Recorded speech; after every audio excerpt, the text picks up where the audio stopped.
Shalom, Israel. It's that time again. The ISUPK, under Commanding General Yahana, presents the Lord's 57th Annual Passover.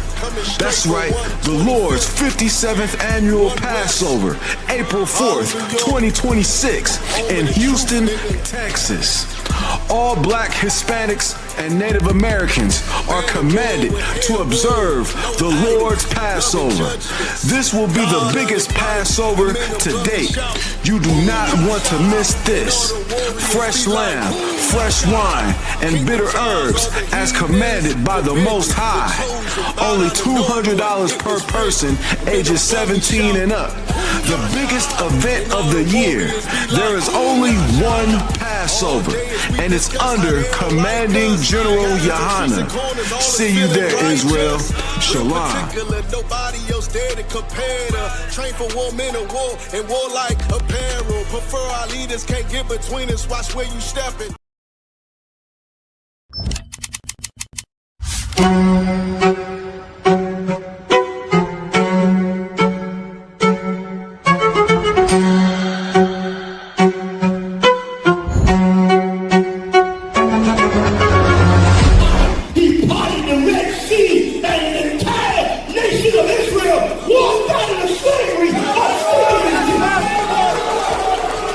ISUPK presents the Lord's 57th Annual Passover, April 4th, 2026, in Houston, Texas. You do not want to miss this one, Israel. Shalom.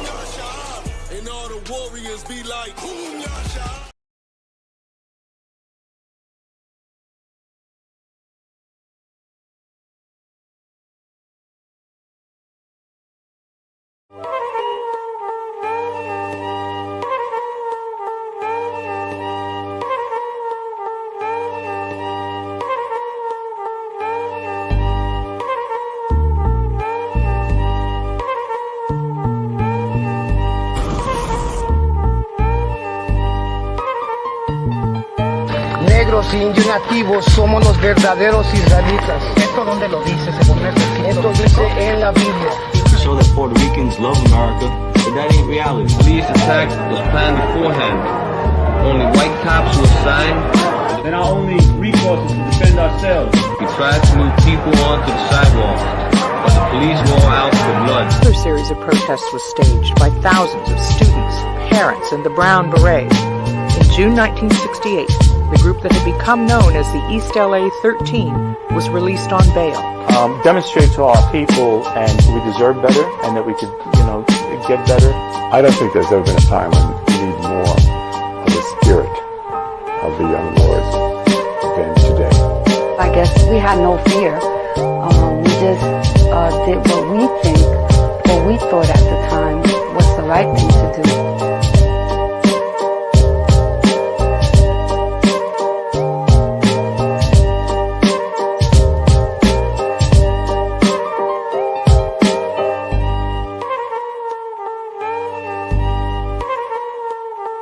National captain of the Black Panther Party.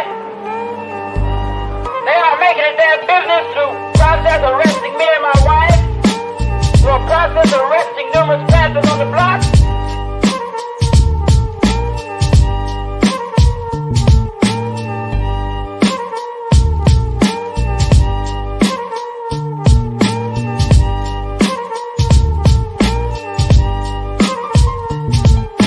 Police just went in and started beating them viciously.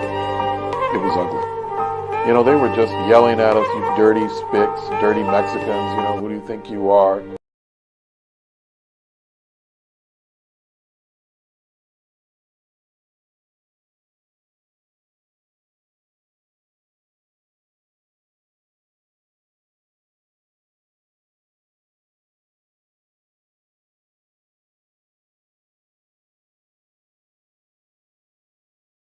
Testing, mic check, 1 2 1 2. Mic check. I know it's a late night show. Anybody listening, anybody on there, if y'all can hear me, type a 1 in the chat. If not, I'll check it manually myself. Just let me know if y'all can hear me or not. Let's see, fix this camera angle. All right. Okay. 1 second, Israel. Bear with me.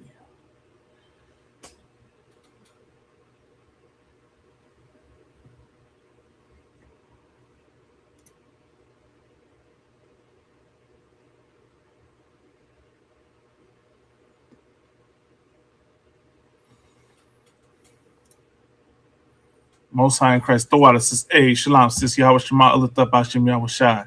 To the sister Patarawana, shalom, sis. Yahweh cuida sobre ti en el nombre de Yahweh Shai. You know, trying to work on the salute in Spanish. You know, with that, man, ya saben, this is the Inconvenient Truth, another episode, doing a late night, you know, and figure, you know, I speak on the situation that's going on right now, you know, with I'm sure y'all been seeing all over the internet. It's been all over the news. Apparently it's a big shot to the quote unquote Latino community, the Mexican community, you know, about the allegations of César Chávez. Let me fix this camera angle, Salakia. Just bear with me, Israel. Look at this camera angle, right? You know. And what can be said? You understand? It's a word, you know, a lot. It's a big blow to the community, obviously, for a lot, because a lot of people saw César Chávez as a hero. You know, see him as, you know, a big political figure that worked on the rights for, you know, for migrant farm workers, or for, you know, and or was it the United Farm Workers, right, for farm workers, you know, and we all thought that he was for the raza, right, that he was pro raza, brown pride, you know, whatever you want to call it, you know, he was for his people. Well, before these allegations came out about him, you know, things have already, like, there's already been dirt that's came out about César Chávez. You understand? He wasn't the pro-raza figure that he proclaimed himself to be, or that people assumed him to be. You understand? Right, tonight's episode, right, is of the Inconvenient Truth is titled Dolores Huerta Speaks, Allegations and Apologies Around César Chávez. Of course, right, a lot of people, you know, when the allegations came out, people were saying that, you know, they're making this up. Who are these victims, you know, that they're making this up, and it's a conspiracy. I mean, granted, this is around the time of what's going on with Donald Trump and the Epstein files, you know, and could this possibly be a tactic used to distract, right, from him and everything he's done, and pointed towards the Mexican community, pointed towards the raza, you know, and demonize us even more, right, to take away days like César Chávez Day, because as you see already, they're already trying to get rid of the holiday. They want to rename the streets. They want to the schools, everything about César Chávez. They're already working on trying to erase and what they call it, the cancel culture is going on. You know, where they're trying to get rid of it, get rid of César Chávez. You know, based on his allegations. Now I understand, right? These are some serious allegations, and this should not be taken lightly. You know. Sexual abuse, sexual SAing, you know, should never be downplayed. And regardless of who the perpetrator is, it should be taken serious. So granted, I understand the response, and I don't fault people for responding that way. You understand? I don't see people be quick to defend him and say innocent until proven guilty. But my thing is, you know, based on his character, based on how he's mistreated the raza before, I would not be surprised if these allegations that come out are true, you know.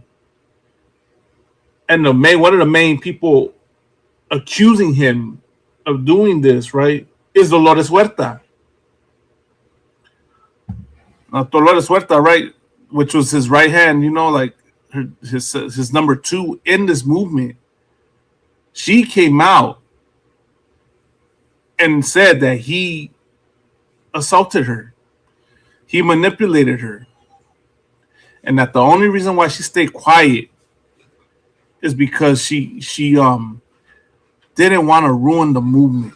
You understand? Didn't want to put a stain on what was being done for the farm workers.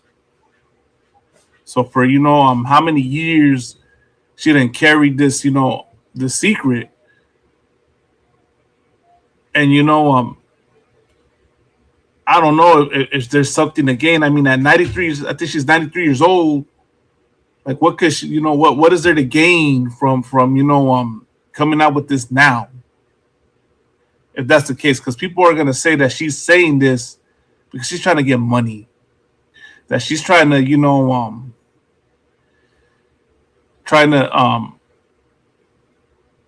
just take credit for his words. This is just the allegations I've been seeing online is something, man. I'll say this though: people quick to defend Cesar Chavez, and ignore what the victims are saying shows another issue that we have. We got in the season, man. We got newly raised Mighty Precinct Officer 5000, the camarada, Shalom Canal. See if I add you to the stage. I believe I added you to the stage, sir. Salakia. Let me see. You should be right there. Salakia, sir, you there?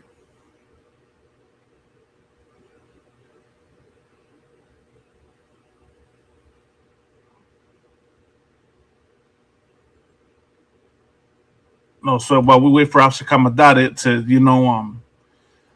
to respond and get ready, I'm gonna continue speaking, right? So Dolores Huerta came out and spoke about what had happened, right? And you have other people, I guess 2 other women that have came out, and it's just it's not surprising, right, that these allegations are coming out about him when he's seen, like, for many of y'all who believe, let me say this, for many of y'all who believe Cesar Chavez, right, was this great pro-raza revolutionary leader, he was the furthest thing from it. Allegations aside, there's evidence of where he actually stood when it comes to the raza, when it comes to Mexicanos. You understand? So Cesar Chavez was not this great pro-revolutionary leader trying to do things for the Mexican community, for the Latino community. He was trying to help out his own interests. And he admits it. He admitted it on camera. So, for people to get, for people listening, you want to get offended, I understand. I understand this is heavy. I understand this is disturbing. It makes you uncomfortable. But I'm going to go with what's facts, right? There's footage of Cesar Chavez calling Mexicans mojados, using racial slurs. I don't know if I can say it because, the regulations on social media. Right? This is supposed to be a man that's pro-raza, and he's talking like that about his people. And why? Why was he saying these things? Because he was getting mad that when they were striking at the farms, right, that the farmers were hiring undocumented raza to replace them, right? Because they were willing to work for less pay. And here's the messed up part. That Cesar Chavez, instead of blaming the farmers for how shady they were to want to hire undocumented workers, and pay them very little, he went and blamed the undocumented workers who are just trying to come over here and survive and make a living. You understand? He went and blamed the raza that's undocumented. And then he said some things that were really horrible, man. He talked about, that these undocumented people were bringing the poverty from Mexico over here. Now, why does that sound familiar, man? What does that sound a lot like today? I'm in a minute, I'm going to play the footage of one of the speeches he said. You understand? I'm going to play one of these speeches that he said to show y'all the parallel of who we have as president today and how he started his campaign. Let me tell y'all something, man. If Cesar Chavez were alive today, best believe he would have been a Latino for Trump. That I will say. That I wouldn't put it past that he would be up there with teamed up with Donald Trump. You understand? He would have probably been on there with that one brother that was talking about, we need to do something about the undocumented people because we don't want a taco truck on every corner. That's the type of man that I feel that I would not put it past Cesar Chavez was, man. You understand? He probably more than likely was a sellout and a traitor to his people. That we can say. Okay. Now these allegations right now, there's no right. It's still under investigation. But what we do know, that's a fact, is that he made these comments about undocumented raza. Khan says, right? The sister Patarawana said it, right? Sounds like Trump. Now you have to ask yourself something. Where do you think Trump got the the gall to start saying these things? Let me tell y'all something, man.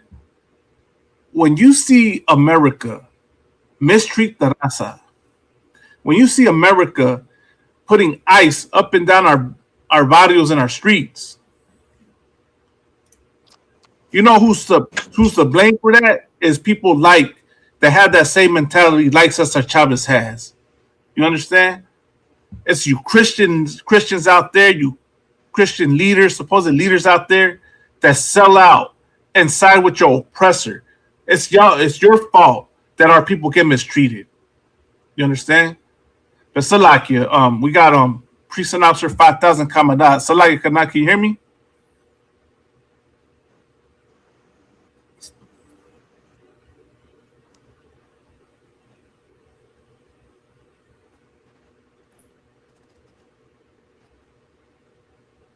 No sweat. Salaki, sir. Whenever you're ready, I'm right here. All right. You understand? So, what can we say is that y'all are to blame for the situation that we have today. All you leaders, supposed leaders out there, and I'm not shocked that this comes out. About him. A lot of these leaders out there that claim to be pro raza. Hey, Salaki, Kanal, can you hear me? Yeah, I can hear you now, Kanal. Khan. All right. So, Salaki, sir, did you want to add anything? I was just trying to give an introduction to what we're going to talk about. Now, you got it, Kanal. Salaki, I couldn't hear it. I had to jump back on because my internet connection. But go ahead. Go ahead, Kanal. No sweat. No sweat. Salaki, just real quick, I'm about to play the first interview, right, of Cesar Chavez, where he said those horrible things. Because first we got to understand who this person was, right? A lot of people don't want to believe that he was capable of doing what Dolores Huerta accused him of, because they viewed him as this pro-raza revolutionary leader, but he was the furthest thing from it. You understand? And here is the evidence, right? Like I said, this isn't my opinion. This isn't how I feel about the man. This is what he said and is on camera. I believe this was an interview that he did not want coming out, but it came out. So let's go to that interview first, and then we'll talk more about it.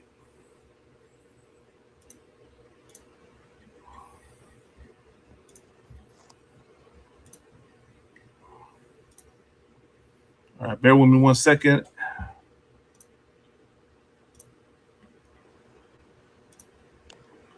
This is titled Lost Interview. Good night. Lost Interview? Lost Interview. This question of the illegals I find very interesting. Would you say that it's, at this particular moment, as important as any of the other problems facing the union? Oh, yes. In the last 3 weeks, last 2 weeks, it has become an emergency for us. Well, there's an awful lot of illegals coming in by the hundred, by the thousands. Our people are not only in some of the crews where there's now strike breaking. Some of those crews are 100% illegals, outright, openly, with no attempt to disguise it. And so it's so bad now that we estimate 60 to 70% of the farm workers in California, of the resident worker, of the citizen, is out of a job because of the wetbacks. They're coming in by the thousands. Whoa, did you hear that, sir? Did you hear what he just said? I'm gonna rewind that. The interview back before. Yeah. and if I could, that's the thing that a lot of Hispanics believe, that he was fighting for farm workers' rights, but he was one-sided. He was only fighting for the citizens, the farm workers, right? The legal, the illegal. He was accusing them of taking, their jobs, just like the oppressor does today. Right. So like I'm gonna rewind it. Go ahead. I'm gonna rewind it back.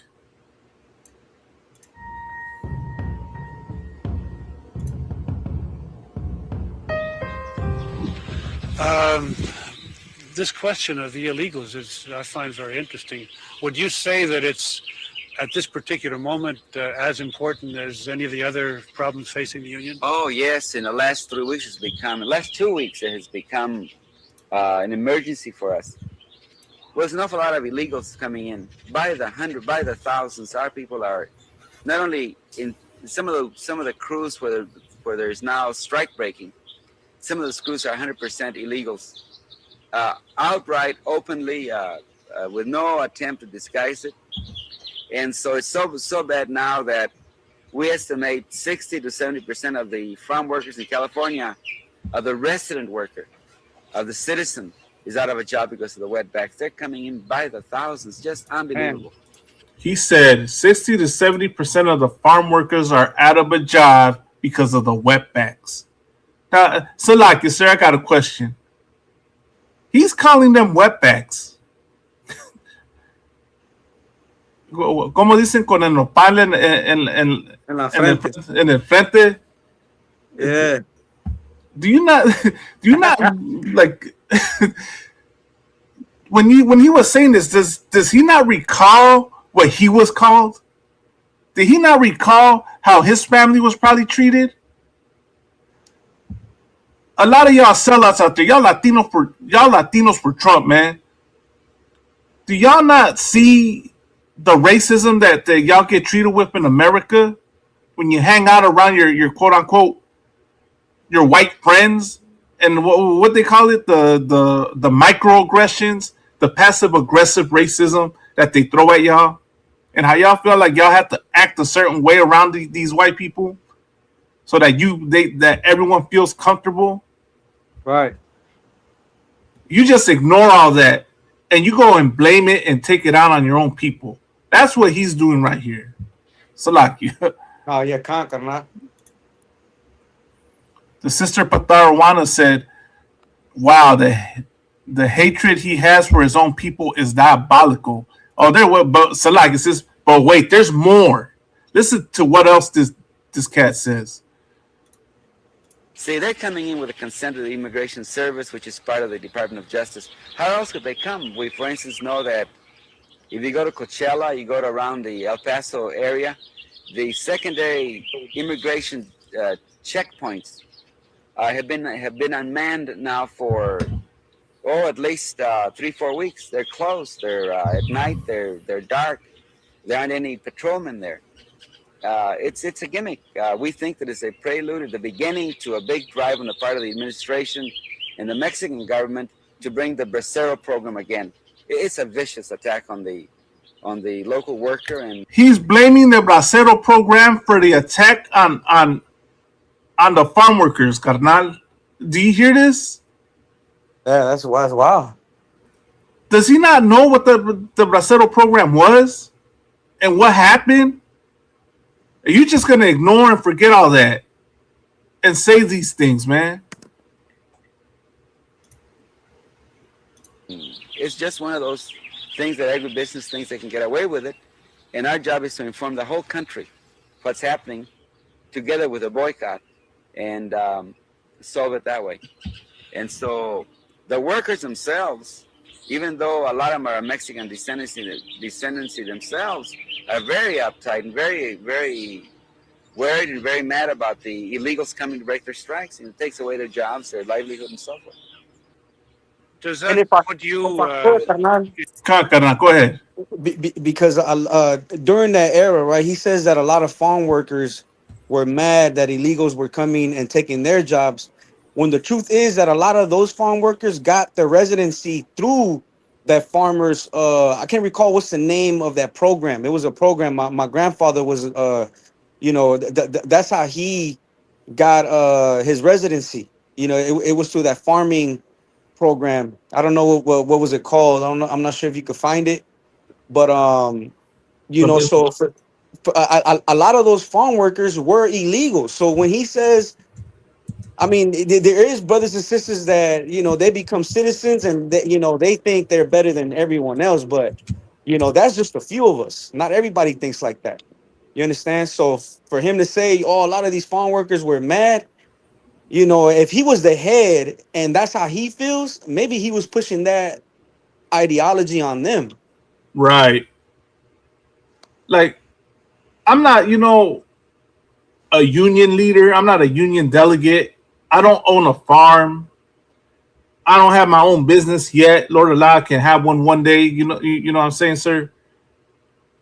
But why in the hell would I blame the people willing to work for less instead of blaming the business owner who's trying to pay them less? You understand? He's blaming the farm workers, right? The undocumented people for coming over here willing to work. He's blaming them instead of blaming the farm worker that's paying them less. You understand? That's what he's doing. And so, like, it dawned on me on something, man. Something dawned on me, man. What if he was that's COINTELPRO right there? What if he was paid off and bought? So all of a sudden, knowing your roots, knowing your history, and you all of a sudden are gonna start saying these things publicly. He might have possibly been bought off by the government, to destroy us, to keep us right. This happened during the early 70s and 80s. Pin us against each other. Yeah, Khan, right? Like, pin us against one another. This is like during the time of when a lot of movements were taking place, right? For protests against Vietnam, civil rights. So, like, I don't remember exactly when the civil rights movement ended and when César Chávez's movement started, but during the 60s, right, is when César Chávez's United Farm Worker 60s. Yeah. So this is during the time of all these revolutionary movements. Don't get me. I would not be surprised if it comes out that he was bought. He was paid off, paid to say these things. The only one that would know would be Dolores Huerta. God. And she should speak on that too. If you're gonna start, exposing his wrongdoings and everything, she should expose that too. Like, you know what? He was bought out, or if it's true. So, like, I'm not saying right, but she should expose everything. Khan. And maybe she will. Maybe she's gonna bring out more stuff on him. But just hearing what he's saying, I wouldn't put it past. That's what his whole thing was. So, like, give me 1 second. We got Officer 5,000 Madabar in the scene, man. Hey, shalom, sir. Shalom, sir. If people got questions or comments, of course, there's a link I put in the chat. Y'all more than welcome to hit the link and join us, and give your opinions on the matter or any questions y'all got. I'll try to answer them to the best of my ability. But it's just all of a sudden, just hearing them is like, okay, maybe that's what might have happened with this man. But Salaki, I'm gonna play some more. In an uncomfortable position to to be against the illegal immigrants because they are from Mexico. In other words, part of your program has been an appeal to equal treatment of people of Mexican origin. Right? Oh yeah, sure, but we're speaking of the legal ones. You know, we don't want Mexico to export its poverty to us, and then we pay. It's not the agriculture, it's not society in general. It's a farm worker again paying for those sins. You know, and Mexico should take the initiative and stop exporting the poverty to us. They should do something about the rule. Did you hear that? So like the canal, if I could. Right. Go ahead, Right, Canal. because he said Mexico should stop exploiting their poverty to us, meaning, America. But what he should have said is that America should stop the destruction of Mexico because it creates poverty. That's what he should have said. Right. He should understand that there's poverty in Mexico, Central America, because all the farm workers come from Central America, not only Mexico, Central America, South America. Right. You understand? And what he should have said is America should stop destroying these countries that creates poverty. You understand? And he wasn't all there and being honest with the truth. Right. Yeah, go ahead, Karna. Oh, go ahead. Salaki, we have Officer Matabar with us, sir. Hey, Shalom Matawan, Yabashir What's what's going on, Argue? What's going on, sir? Everything to wild, man. I'm just checking. I just got in, so I'm just tuned in, checking y'all out. Kawakan. Sir. Tawada for joining us. Yeah, if I could just we're talking about, I don't know if you've been seeing what's been circulating all over the internet. César Chávez allegations that came out against him, that he's apparently, S.A. Dolores Huerta and a couple of other women that were in his movement with him, I thought you said that also underage. Yeah, and then underage, they were underage, the other two women. Oh, okay. So yeah, I'll play the article in a bit. Just right now, I'm trying to show the character of Cesar Chavez, because everyone right now, I guess it's a big blow to the Mexican community, because a lot of people saw this man as a hero for Mexicans. A lot of people saw him as this revolutionary leader for the farm workers.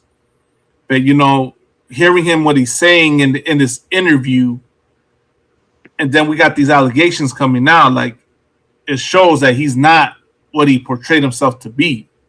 And go ahead. And if I could, another thing too is that farm workers were living in poverty as well. Right. You understand? And for him to, he was trying to cause division between his Mexicans that lived in the U.S. and Mexicans that were coming from Mexico. Right. You can't. What he should have done. And that's the reason why you can't have any type of leader, because in order to have a leader, you need to have brotherhood. Right. And him coming from, being Mexican himself, Mexican descent, he should have understand that no matter if you're from the U.S. or Mexico, you're the same people. Right. And you deserve to have rights. Right. And he didn't do that for his own people. Right. And he and when you think about it, that's like how they were, when I hear about our Judite brothers, that you have some that were working the fields and other that were working other jobs, but it created separation and hatred amongst each other, because it's like, okay, you're allowed to work this, you're not allowed to do this. So now it brings contention, and now you're looking at your brother with hatred, because it's like, well, what makes you better than me?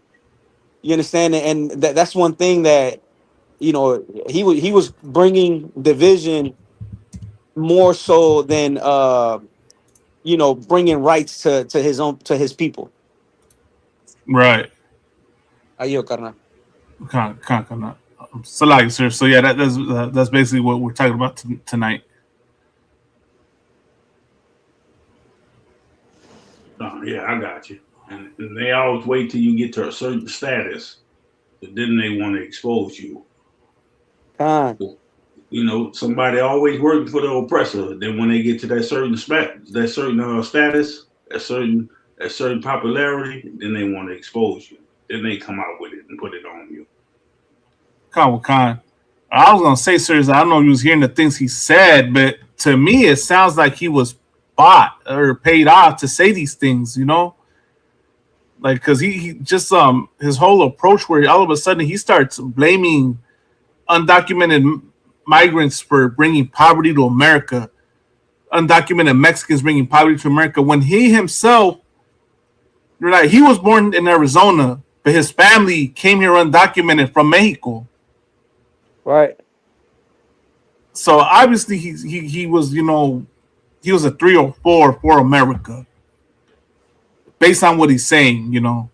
Right. I mean, we got sellouts amongst all our people, so Khan. They gonna do the same thing. They gonna sell out our people just so they can rise above, and then they goddamn oppressor gonna bring them down too in the end. We didn't use you enough time for you to get exposed. Khan. So like, I'm gonna play the last bit of this interview. Economy over there, and then see, it's a way of breaking the strike. It's a way of demoralizing the farm workers. And for instance, the workers are going to ask for stamps, for food stamps. They're lining up the offices for welfare, and they're being told, we can't give you a job because there are plenty of jobs. And the workers say, well, there aren't any jobs. We just came from the fields. They won't hire us, or they just laid us off because either because we're strikers, or because we're members of the union, or because the braceros, the illegals will do the job for half the money we're getting.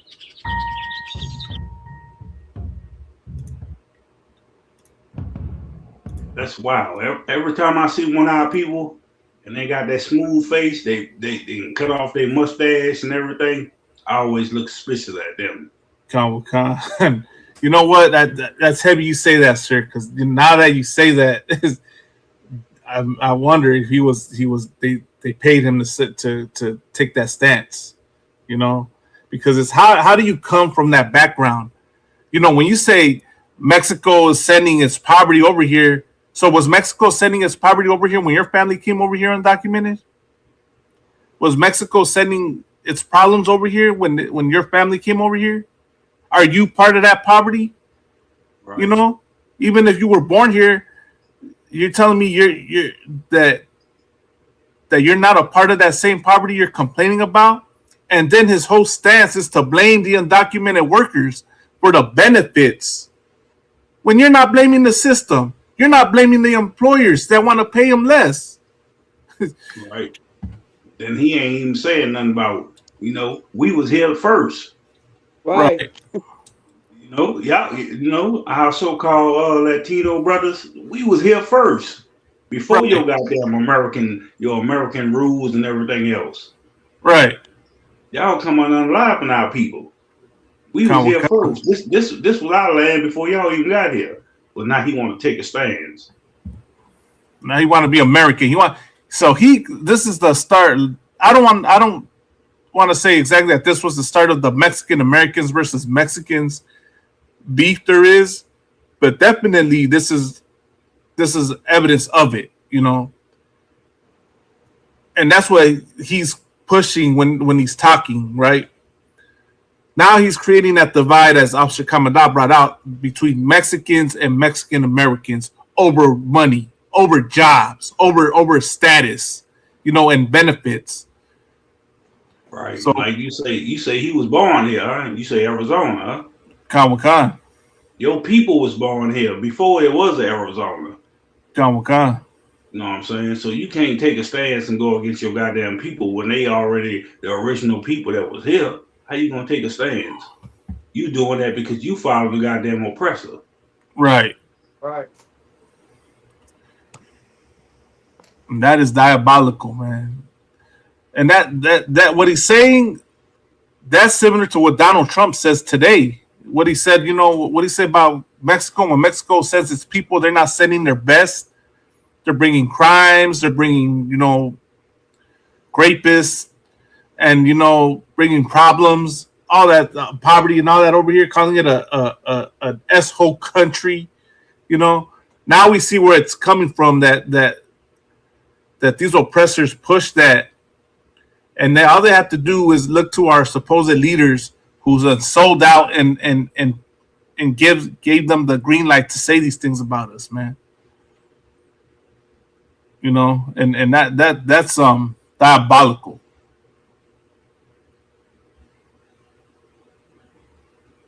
Like that just show he don't give a damn about his own people. He only care about the green, the money. He don't give a damn about his own people. You gonna sell your own people out, but what it is, what they say, the oppressor give you what it is? A gift destroy the heart. Yeah, a gift to destroy the heart. That's all you care about is that goddamn gift. You don't give a damn about your own goddamn people. As long as your oppressor give you a gift, you satisfied, and then you'll go get your own goddamn people. Concert. So like you, if I could to Option Kamada, so like you, sir, I found this right here. Was this the act you were talking about, the Farm Workforce Modernization Act? So like I can't I don't know the English term for it, but I know in Spanish it was it was like damn, my dad told me earlier today. Yeah, I can't recall, but I didn't look it up when he told me. That's what I should have done. So like yeah. Go ahead, Carnal. I found this, Carnal. Look, and I'll read it to you. It's called the Farm Workforce Modernization Act. Proposes a program allowing farm workers to earn legal permanent residency green card by working in agriculture. Though it has faced legislative hurdles, it creates a certified agricultural worker (CAW) status for those who pass background checks and prove prior consistent agricultural work. Key residency pathway: eligibility: undocumented workers with at least 180 days of agricultural experience over the past 2 years. A path to green card: CAW holders can apply for lawful permanent residency (LPR) after completing an additional 4 years of work if they had 10 plus years of previous experience, or 8 years if less than 10 years. Dependent status: spouses and children of CAW holders can also qualify for legal status. Additional provisions: the bill also includes changes to the H-2A guest worker program, making it more flexible for year-round agricultural work and reforming wage calculations. And then current temporary program, H-2A visa. The existing H-2A program allows employers to bring in foreign workers for temporary or seasonal agricultural work. The H-2A visa is non-immigrant, meaning it does not directly operate direct path to residency. So I don't know if it might have been the CAW, the Certified Agricultural Worker Program, probably. That's what it sounds like, enough. Yup. It sounds like that. And that's what so you're saying he had this, his family had this, and they were able to get the residency, the permanent legal residency through this program. Oh, so like no, I was saying my grandfather. Oh, that's grandpa, how my grandfather obtained. He was a farm worker, and he obtained his residency. So what I was saying, the reason why I said this because Chavez was saying that the farm workers are mad that the illegals are taking their jobs. Right. When I was saying that a lot of those farm workers got residencies through the farming. So, right. I don't think, like I be watching videos on Instagram of farm workers and they embrace each other because at one point it was known that it was only like Mexicans. Now I see videos that it's like Guatemalans, Central Americans, and they're working side by side, hustling, busting, their sweat. And and it's amongst like not just Mexicans, it's Central Americans as well. And I see like they want to seize the opportunity. So I don't think that farm workers were mad at illegals because just like how they received an opportunity, I'm pretty sure that they were willing to have their relatives come over and get the same opportunity that they got. Because you got to understand that a lot of them also, when they got their residency, you read on there that they were able to bring their family and gain residency for them through that program as well. And what does that mean? That means that more illegals are going to come over and occupy jobs. So it just doesn't make sense with what he was pushing. That he was saying that Right. farm workers were mad. It doesn't make sense. It seemed like he had an agenda to bring animosity and contention between Hispanics, like you were saying, Mexicans and Mexican Americans. Check this out. Salaki, if I could, right, out of one of them, check this out. Look what I just typed in, right? So I typed in, was César Chávez COINTELPRO? The AI overview said this. It says, no, César Chávez was not a COINTELPRO agent. Rather, he and the United Farm Workers Union were targets of FBI surveillance and disruption under COINTELPRO, the FBI's counterintelligence program in the 1960s and the 1970s. Key facts regarding Chávez and COINTELPRO: targets of surveillance. The FBI under J. Edgar Hoover monitored Chávez and the UFW, infiltrating the union with agents to look for subversion. Reasons for targeting: the FBI suspected Chávez had a subversive background and looked for communist influence to discredit his union and undermine boycott efforts. Outcome of investigation: despite extensive surveillance, the FBI could not find any evidence of communist leanings, criminal activity, or disloyalty on the part of Chávez. FBI harassment: the FBI used its findings to try to undermine the UFW, sharing information with California growers and failing to investigate the illegal activities perpetrated against the farm workers. While some members of the labor movement at the time accused others of being communists for personal gain, and Chávez himself was a staunch opponent of illegal immigration, his movement was ultimately viewed as a threat to the established power structure and was actively investigated by the FBI. So, it's known that he was harassed by the FBI, by the COINTELPRO program. And of course, they're not saying it, but based on what he's saying, it's a possibility that they got to him, At least that's what I... Go ahead, sir, Salaki. Salaki, right. It's like he gave up and gave in to him.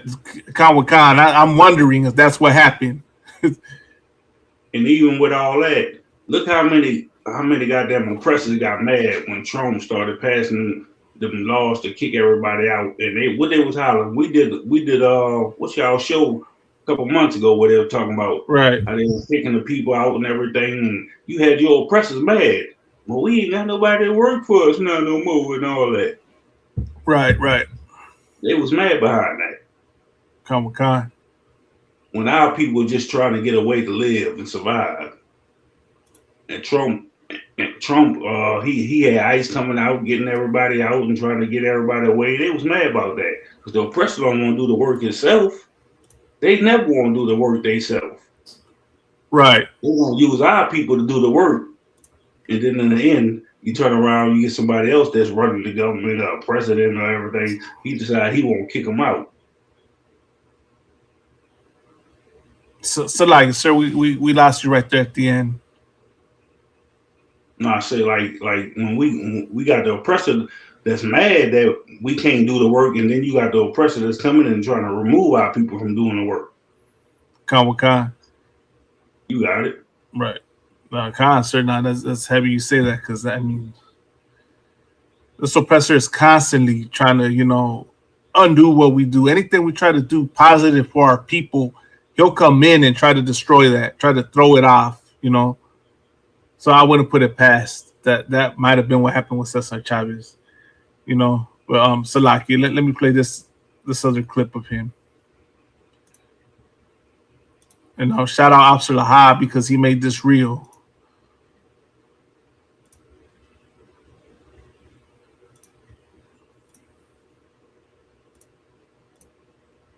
Hero, but what's not talked about enough is his cruelty against his own people coming. This is one of the most from the border. Check this out. Aclarando que muchos indocumentados participaron con nosotros como huelguistas también. Caminaron hasta Sacramento durante la marcha que habíamos hecho.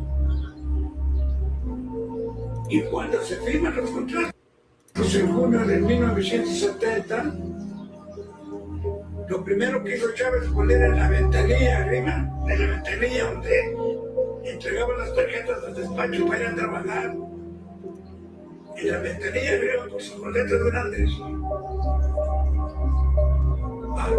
Todo trabajador que no cuente con papeles de residencia legal no puede ser miembro de tu sindicato.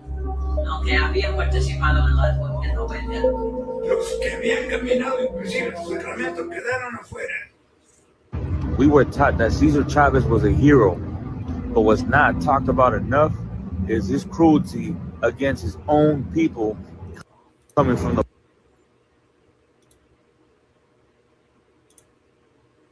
border. Check this out. Aclarando que muchos indocumentados participaron con nosotros como huelguistas también. Caminaron hasta Sacramento durante la marcha que habíamos hecho. Y cuando se firman los contratos en junio de 1970, lo primero que hizo Chávez fue poner en la ventanilla arriba, en la ventanilla donde entregaban las tarjetas del despacho para ir a trabajar.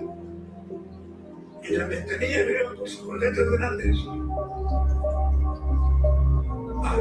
Todo trabajador que no cuente con papeles de residencia legal no puede ser miembro de tu sindicato.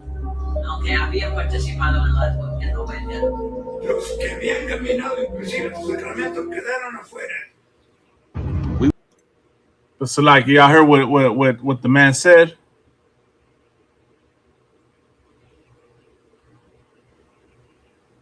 Carnal. So for Officer Matabar Salai, so what he was saying is that Cesar Chavez practically at the end, what was he was putting signs on his office building to, like, you know, people with no documents, right, undocumented were not allowed, right? Is that was the same more or less, Officer Commandant? Nah, you know what? And now that I think about it, right, because I was telling you that my father told me about how my grandfather, he had to hold shamar at one of the offices out here in San Isidro. That's like a border town to Tijuana, TJ. And the reason why is because the story that my grandfather told him is that somebody wanted to break in from the government, wanted to break into that office and take documents. So now that I think about it, right, when you read that COINTELPRO, it's like, I don't know, they were probably trying to buy him out and you know, they wanted to take some documents from him, something. Or let's go ahead. So like I would say, or the opposite. He was already bought out and someone was trying to take the evidence and expose him. Salakia. Yeah, you know, that could be true. That could be true. You know, because it's just, yeah, it's a little suspicious to me, right? That all of a sudden, you know, like you suffered the horrible conditions and the abuse of these employers, and you're not going to blame the employers. You're going to blame the undocumented. You know, that's just, you know. Yeah, like I said, man, I wouldn't put it past that might have been what happened. But Salakia.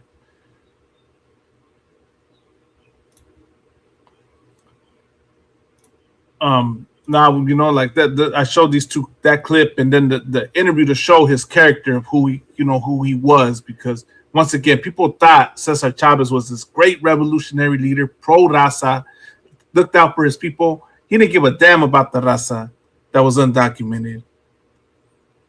He only cared about Mexican Americans, legal immigrants, right? The sister said it earlier when I asked it sounded familiar, right? And everything he said is exactly what I heard Trump supporters say. What I hear Latinos for Trump say. What I heard Donald Trump say when he started his whole campaign and how he demonized Mexicans for, to start his campaign. But now let's get into more into the topic now. Here's the first article, right, with Dolores Huerta, because right, people are asking who are the victims, who are the people coming out saying these things. Well, one of them is Dolores Huerta. Let's see. Okay.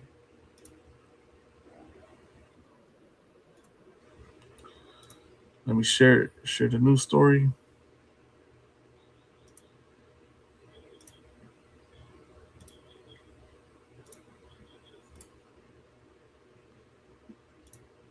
Check this out.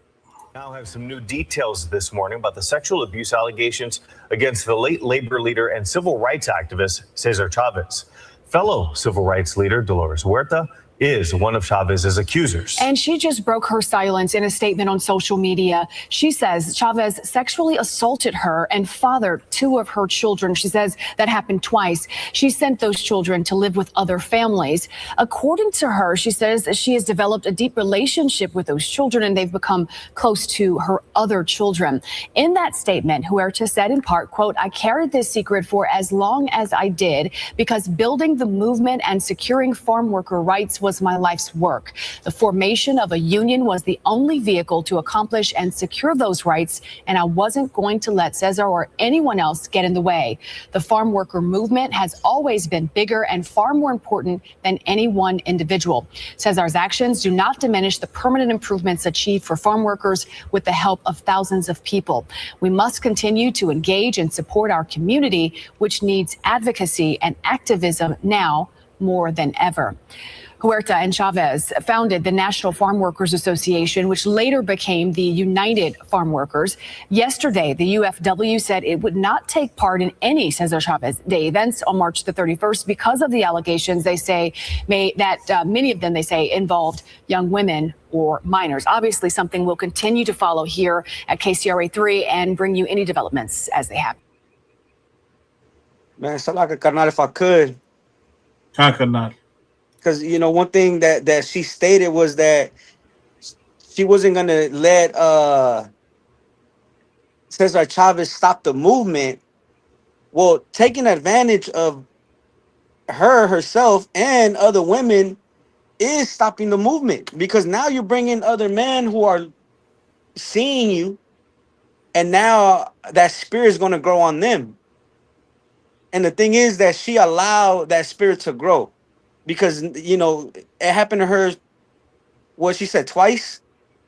He was telling me. So the first time she didn't do anything, and then he did it again, and then he did it to women that were underage. So she allowed that spirit to grow, And if you could pull that script, well, you don't have to pull the script, just paraphrasing, where it says, woe to them that call evil good and good evil. Like her saying that she wasn't going to stop the movement, that's calling evil good. She was an advocate herself, an activist. Salaki, she was an activist herself. She could have exposed him and stood up for the raza. Right. You understand? So she's just, if he did that, if he committed, those crimes, she's just as guilty. Right. That's what I'm about to say. Now we got to question her. Now we got to question you. Cause you was getting paid off or something too. That's why you kept it quiet until the news exposed it. Now you want to come out with it. You got to get questioned too, because you had the opportunity the first time it happened. Until you had the opportunity to expose it, but you didn't. You sat back and said it happened again. You got it. Yeah, sir. You got it, Malagma. So like I found here from what I read, right? She said that she didn't say anything because she didn't want to ruin the movement. She should have said something when that happened immediately, you know. And there's another scripture paraphrasing, right, where it says there may be a way that seemeth right to a man, but death is the end result. You know, of course, people didn't die here, but as you see, the damage was done because in her mind, she thought she was doing the right thing by not saying anything, by not ruining she didn't want to ruin the image.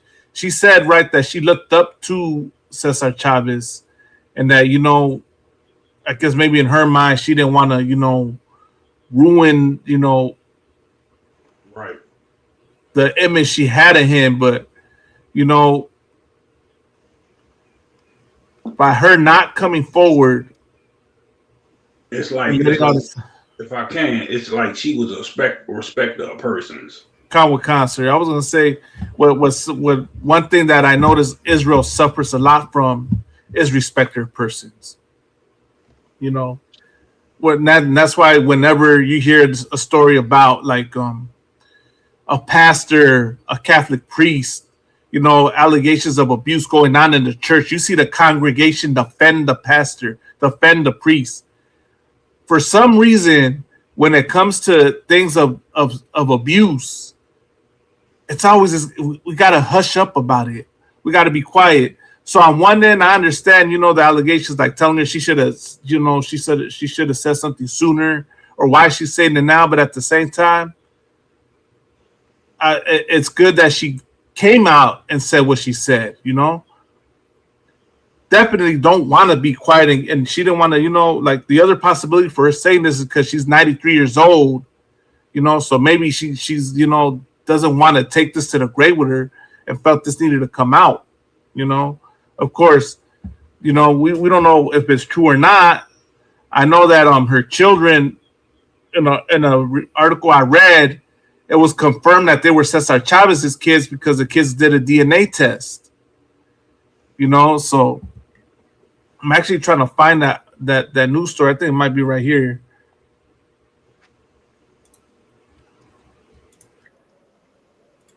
You know, one thing I will say, right, is that I do not view Cesar Chavez in a high regard as to some hero for my people. You know, to me, I see him as a traitor and a sellout, you know, for his stance against our undocumented brothers and sisters, man. And if he were alive today, best believe he probably would be out there supporting ICE. He would be a Latino for Trump, you know. So to add, you know, for this to come out now, and I'm not surprised. You know, I'm not surprised by this. And if it's found out to be true, I wouldn't still not be surprised. You know?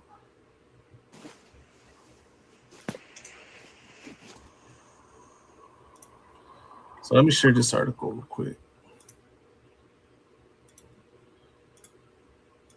This is Eyewitness News at 5. We've had over 200 incidents of violence committed against our pickets. A man born from poverty and struggle. We were hungry and frightened and in need of help. Dedicated his life to a movement that became a calling. The boycott will have to continue. A movement that fought for the rights of millions of workers everywhere. But a new page is being written in the life of Cesar Chavez. And it's a page that has now cast a long shadow over a now questionable history. See to it that justice is done.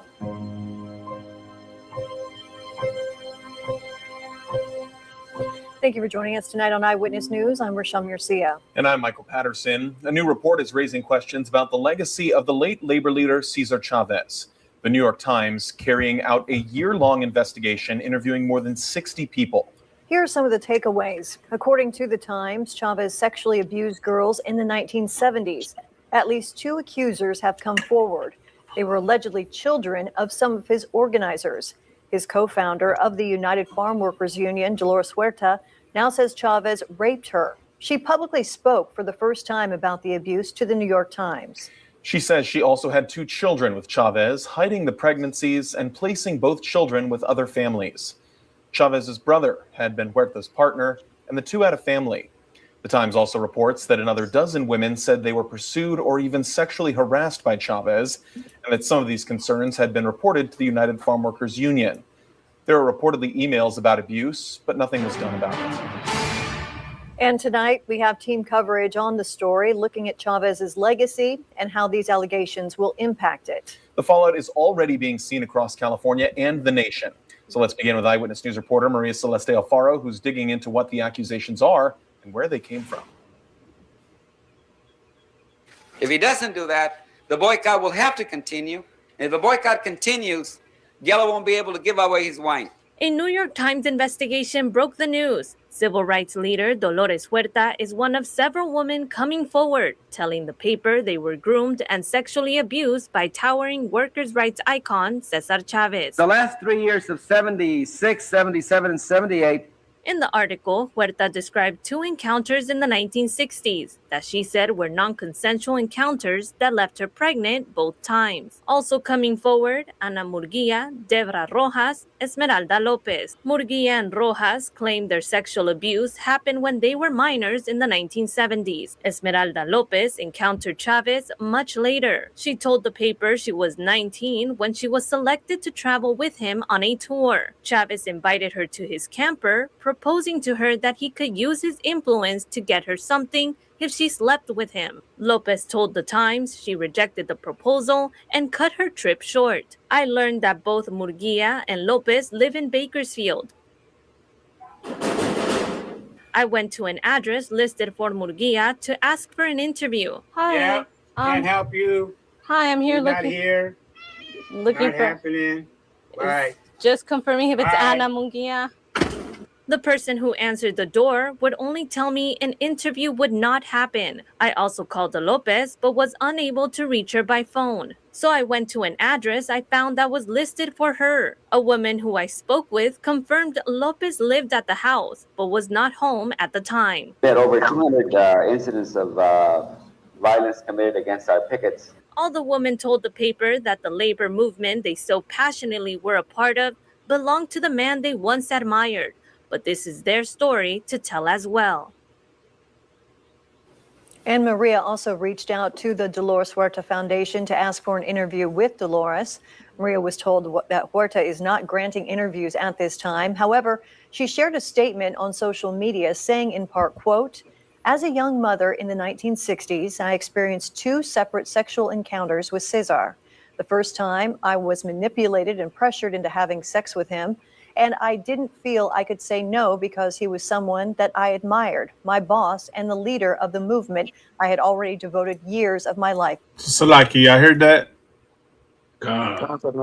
So that's why she's saying she didn't say anything immediately, right? Because she admired him as a leader, saw him as her boss, and she devoted her life, right, so many years of her life to that movement. So of course, her experiencing that, I guess, was from what she's saying, it is a devastating blow, and right.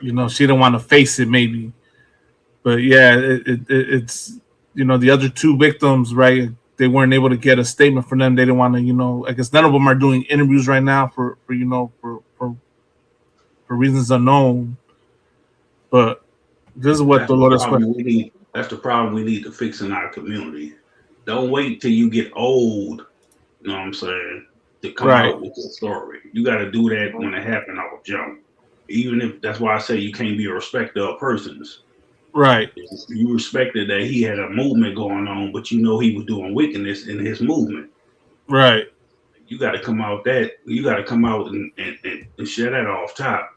You can't just wait till y'all both old and they old and everybody else coming out with it. You got to do that from the jump. Right. You got to let it be known. Don't be respectful.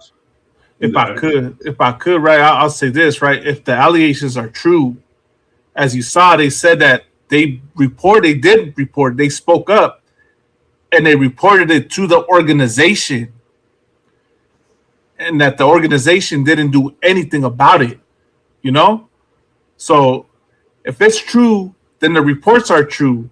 And then it's true that the organization didn't do anything about it. So her not saying anything right then, like, She probably didn't want to face the reality that movement's already ruined. That movement's already corrupt.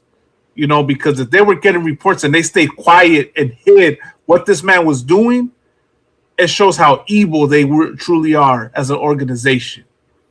What's that scripture say? Is the head is sick, the whole body is sick. You know? All right. It's like, go ahead, sir. What you saying was right, because you got to come out with the information as soon as it happens. You know what I'm saying? Even if they gonna go against you, then like Christ even faced persecution. Right. You know, you got to be willing to tell that truth and come out with it as soon as it happens. Don't wait till y'all both get old, then you come out and say it, because then people gonna be looking at you funny. Well, you was agreeing with it, you was going along with it. You know what I'm saying? You got to come out with it right from the jump and let them know what's going on to get them exposed for what they doing, all their wickedness. Right. So, like, let them play some more. Too. You can find the full statement from Dolores Huerta right now on our app and website, bakersfieldnow.com. And we continue our coverage right now with Eyewitness News reporter Jasmine Knox, who is looking back on Cesar Chavez's life and how he became an iconic labor rights leader. Known as an American hero, activist, leader, Cesar Chavez lived his life full of resilience and bravery. And I'm going to stop that right there, right? Because she called him an American hero, an activist, and a leader.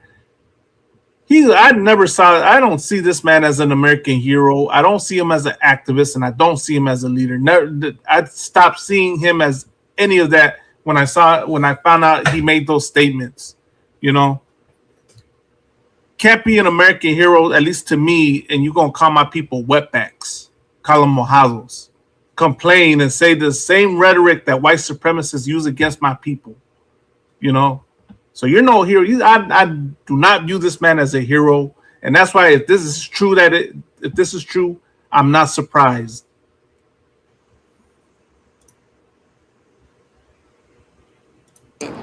Chavez was born in Yuma, Arizona on March 31st, 1927.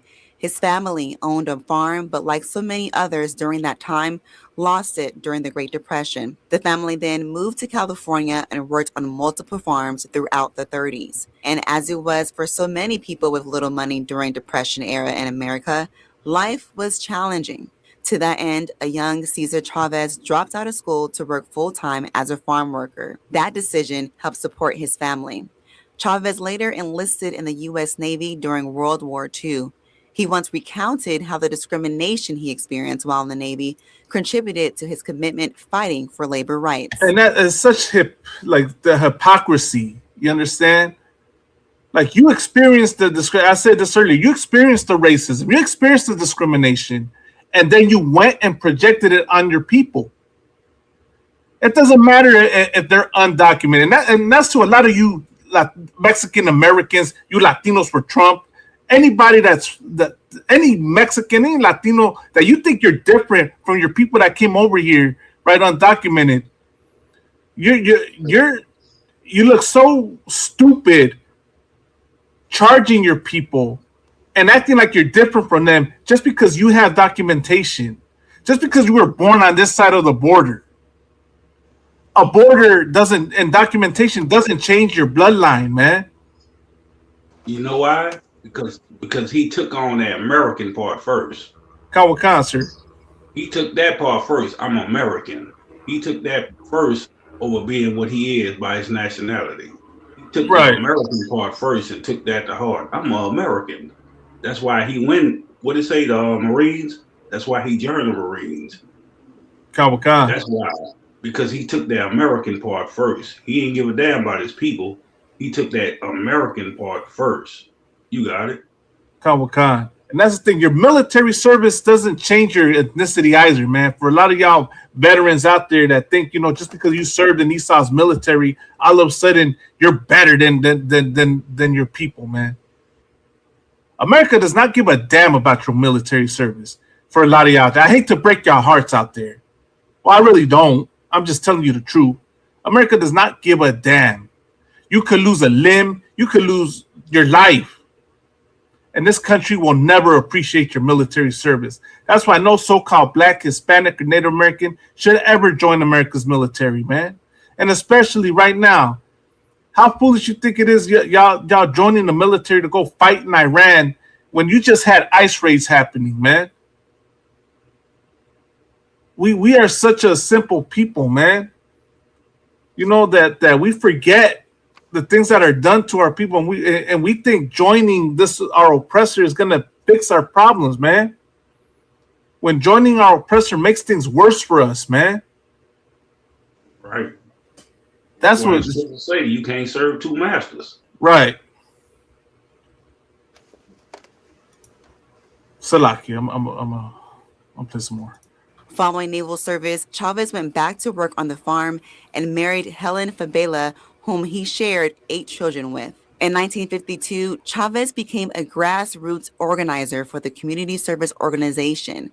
His role involved helping Hispanic workers register to vote and combat discrimination. Fast forward 10 years later, Chavez left CSO to start his own labor union for farm workers in Delano called National Farm Workers Association, now known as United Farm Workers of America. Not only did Chavez fight hard for improving wages, the union's mission also addressed lack of access to better housing, healthcare, and education. This led to one of the biggest protests in history, the Great Boycott. Influenced by the nonviolent practices of Gandhi, Chavez led the boycott, which started in 1965 and lasted 5 years. It became a nationwide boycott where many people were asked not to buy grapes in solidarity of farm workers. The protests included marching, farmers refusing to work, and Go ahead, sir. So like, don't that sound like Martin Luther King? That's what I was gonna say right now. It sounds like he got them to march and vote and everything. Exactly the same thing Martin Luther King did. That's what's wrong with our people, man. We want to march and vote and try to fight for rights for people that don't love us. But you got it. Sir. I would say that's heavy you say that, because that's what came to mind when I heard that. It's like, okay, so we do have a Martin Luther King of our own, you know, and Cesar Chavez, right? Just like him, just believed in Gandhi, but hated his own people. Was a sellout for his own people, man. No, let me continue. Salakia. In order to receive better pay and respect. The massive 300-mile march from Delano to Sacramento was a success. It led to the first farm labor agreement being signed. On April 23, 1993, Cesar Chavez died in his sleep at the age of 66. On March 31, 2014, President Barack Obama made Cesar Chavez Day a federal holiday. Chavez's legacy has been kept alive by many organizations advocating for farm workers and their families. Many cities across the nation has named schools and streets after the late activists. In Bakersfield, Jasmine Knox, Eyewitness News. And now the family of Cesar Chavez is speaking out. Go ahead, sir. That's the same thing with Martin Luther King. The same thing, man. You got it. Salaki, here's the next part. Following the allegations, calling the New York Times article, quote, deeply painful. The statement went on to say, quote, as a family steeped in the values of equity and justice, we honor the voices of those who feel unheard and who report sexual abuse. We carry our own memories of the person we knew. You can find the full statement from the Chavez. Here's one question I have, right? Why is the family not saying, like, why are they not denying what he did if he didn't do it? You understand? You would think that the family would say, you know what? That's not the man I knew. There's no way he could have done that. I'm not hearing the family say that. The family instead is apologizing and saying they're going to hear the victims out, which I'm not charging the family for doing. You know, they should absolutely do that. But what's striking me is that they're not surprised that he did that. You know? Or I don't know. So like, am I reading that wrong? Salakia. You right on purpose. Shit, like I say, he the Latino Martin Luther King. What kind? Like they was doing the same thing, selling our people out to the goddamn oppressor. Right. Salaki Kamada, you there? Yeah, Kankanar. What do you think of that, sir? If I could. Nah, yeah. Earlier on, when you played the clip and it said that they marched, I was gonna say the exact same thing, that it sounded like Martin Luther King. But I, like when he said he had people march, I'm like, God damn, it sounds exactly like somebody I know that at the end he said that he had integrated his people into a burning house. Right.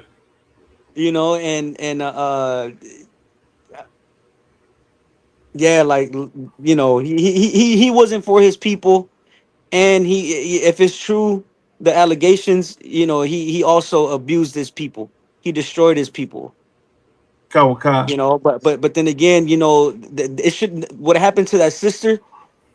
It shouldn't have happened to her.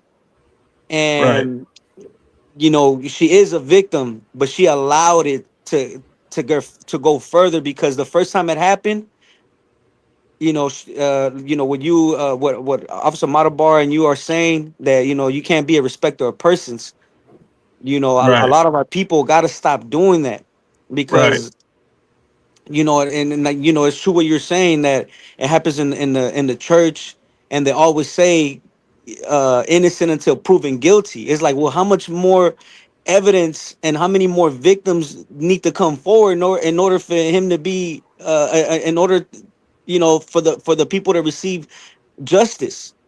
Right.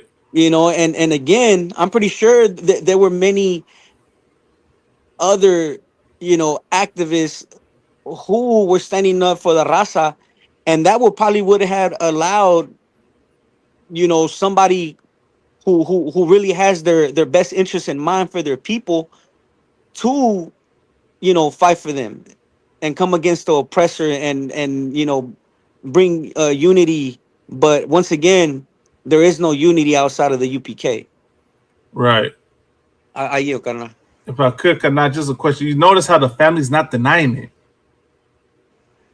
Oh, yeah. With that, I'm pretty sure, because it's like, if I could, right? She said that I believe I heard that she was in a relationship with his brother. No, did I hear that right? I don't know. I don't remember hearing that. Let me rewind it back. This is what the family said. I thought I heard that when they were saying that how she gave. Oh, go ahead, Kana. Go ahead. So, like, I'll play the clip for you, sir. Times article, quote, deeply painful. The statement went on to say, quote, as a family steeped in the values of equity and justice, we honor the voices of those who feel unheard and who report sexual abuse. We carry our own memories of the person we knew. You can find the full statement. Wait, so they said, so his family's saying they carry their own memories of the person they knew? So what do they mean by that? That would be my question. What are they talking about? They say they carry the same memories of him that they knew, because they looked at him as someone that was high above on stature. They don't believe the memories that he did all those things that he did, even though he got victims coming out. Okay, come. What I was thinking is, did he do that to his own family too? Is that Salakia? It's just like with Martin Luther King. His family ain't come out and say he didn't sleep with no white woman and all that, like that. Right. I would say. So they don't know that memory, Okay, Khan. So that's what they say. Okay. So like Michael Love, Shalamak Yabashabaka. Real quick, you said Salakia, didn't it say that one of the victims had two children by him? Khan, not it was Dolores Huerta. Dolores Huerta had two kids by him, and actually going to play that part next. That's what I was trying to get to in this video. And from the Chavez family right now on our app and website, bakersfieldnow.com. And Cesar Chavez Boulevard in Bakersfield is no more. The city is putting a stop to its plan to name a street after Chavez in light of the allegations tied to the late civil rights activist. Eyewitness News reporter Steve Virgin spoke with a city councilman who agreed with the action. Back in August, Bakersfield City Councilman Zach Bashertash. Hey, so like real quick, for Chikamada, hey, so like, Carnal, does that mean that Cesar Chavez Avenue in East LA is going to be Brooklyn Avenue again? They probably go back to it. It's going to go back to Brooklyn Avenue. Could be. Damn, that Huelga Bird, man. That Huelga Bird is not going to, hold the same meaning anymore. If this is true, man. I know a lot of the Raza likes that bird, man. But if this comes out that it's true, man, people are going to look at the whole thing differently. Posed the city's decision to rename a street after Cesar Chavez. When sexual abuse allegations came out about Chavez, Bashertash knew what was needed. Well, immediately when I saw the allegations, I began to formulate a plan to try and get that rescinded. But fortunately enough, there was some common sense and some individuals, they decided to do that. Bakersfield Mayor Karen Go sent a statement to Eyewitness News. Quote, any sexual assault, abuse, and exploitation of minors and vulnerable persons is unacceptable. I am saddened for those impacted. A New York Times article refers to a woman who said she was sexually abused by Chavez. She says she recently learned that the city had planned to rename a street after her alleged abuser. But the city sent a statement Wednesday morning. Quote, the city of Bakersfield has become aware of allegations regarding Cesar Chavez during his time as the president of the United Farm Workers of America. In light of these allegations, the city will be terminating efforts to rename. It's a lot, kid. It's not it.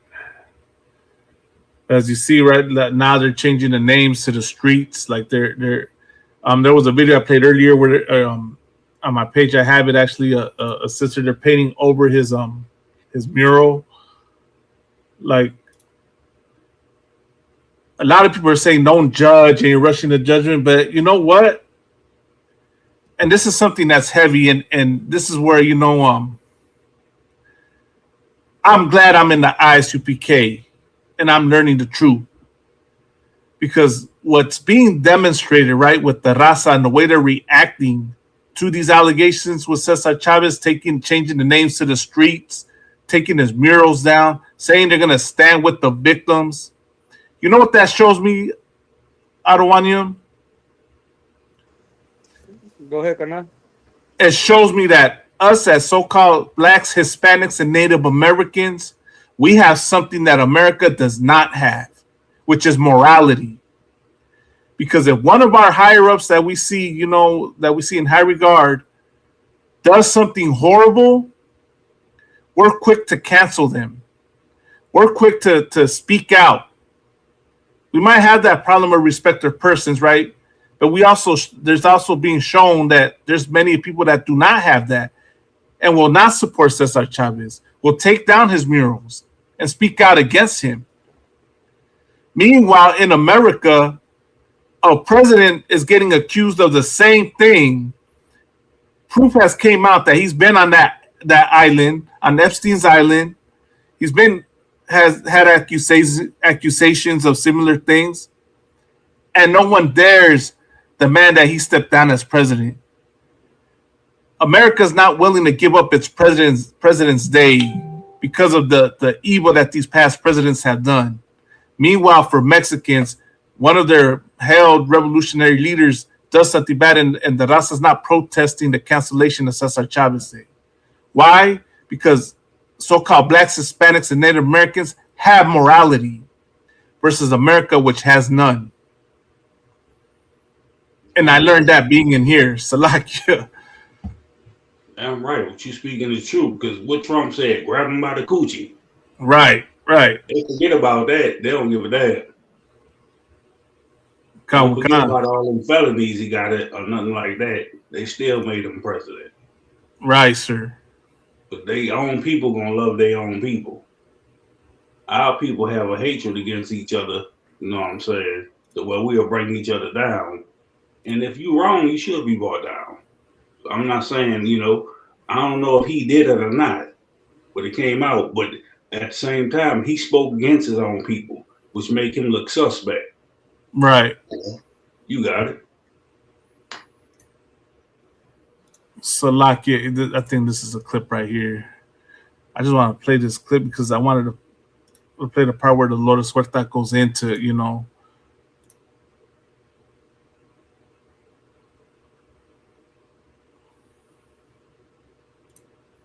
I could say no because he was someone that I...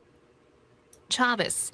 In her statement, she describes two separate encounters from the 1960s. She says, quote, "The first time I was manipulated and pressured into having sex with him, and I didn't feel I could say no because he was someone that I admired, my boss and the leader of the movement I had already devoted years of my life to. The second time, I was forced, against my will, and in an environment where I felt trapped." End quote. Huerta also says both encounters resulted in pregnancies. She says, quote, "I chose to keep my pregnancy secret, and after the children were born, I arranged for them to be raised by other families that could give them stable lives. Over the years, I have been fortunate to develop a deep relationship with these children, who are now close to my other children, their siblings." End quote. In a phone call, a spokesperson for Huerta said her two daughters learned she was their mother 20 years after their birth. The spokesperson told us they did not learn Cesar Chavez was their father until 2019, after taking a 23andMe genetic test. The spokesperson also said they only learned the truth about their conception within the past several weeks. The Chavez family released a statement saying they were devastated by the news, adding, quote, "We wish peace and healing to the survivors and commend their courage to come forward. As a family steeped in the values of equity and justice, we honor the voices of those who feel unheard and who report sexual abuse." End quote. The allegations come as the United Farm Workers acknowledge what it calls serious and troubling claims involving Chavez. Reactions from across the country are continuing to emerge. I'm still shaking a little bit about Dolores and all these young women. So I want you to say something first, and I'll jump in. It's a lot. Salakia. So as you heard, right, that's how she confirmed that the children confirmed that they were his children with that DNA test, the 23andMe test. You know.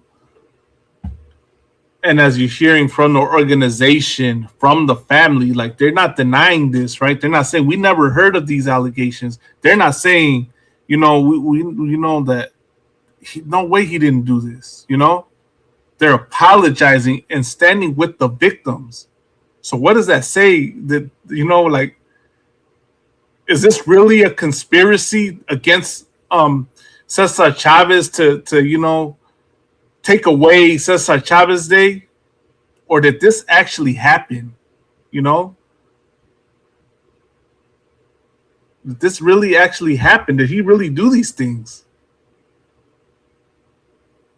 And yeah, the man's been dead for you know, he's no longer alive, but you know, that's the thing. Like, the fact that it's Dolores Huerta, who was very close to him, coming out and saying this, like, is there really some agenda at hand, or did this really happen?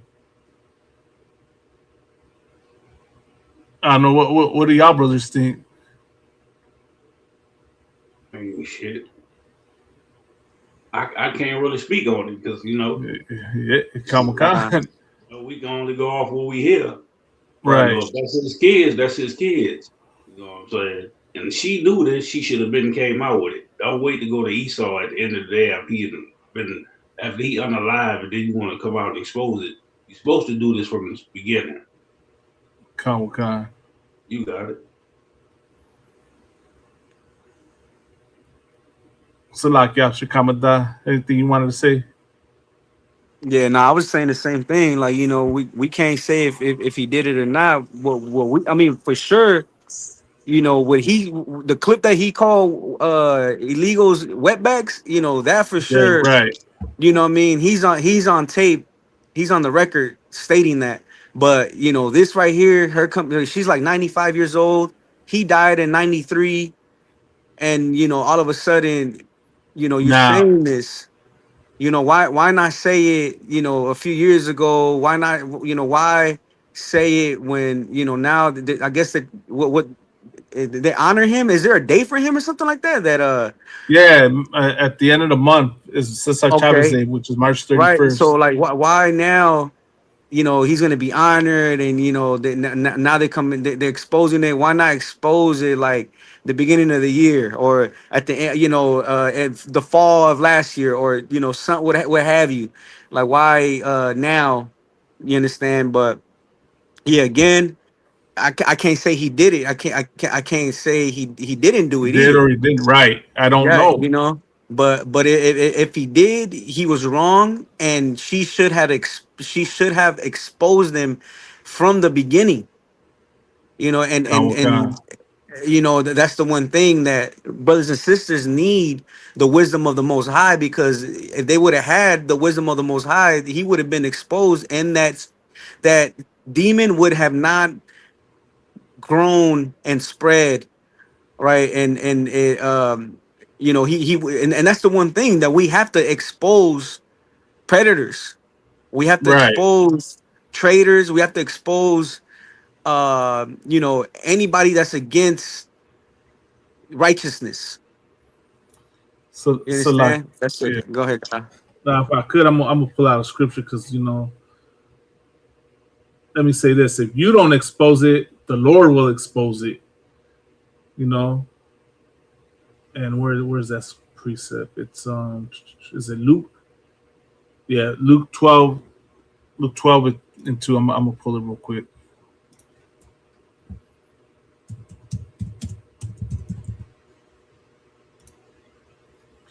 And I'll say this, right? Those allegations are still up, you know, haven't been confirmed yet. But the other things he's done have been confirmed, right? The internalized racism, the self, you know. Let me start with verse 1. They actually, you know.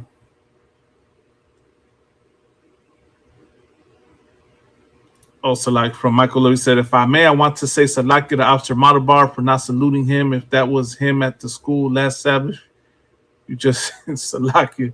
Michael Love says Salaki, sir, for not saluting you. Nah, ain't no sweat. I wasn't at school last Saturday, but ain't no sweat. Come on. All right, let me share the scripture real quick.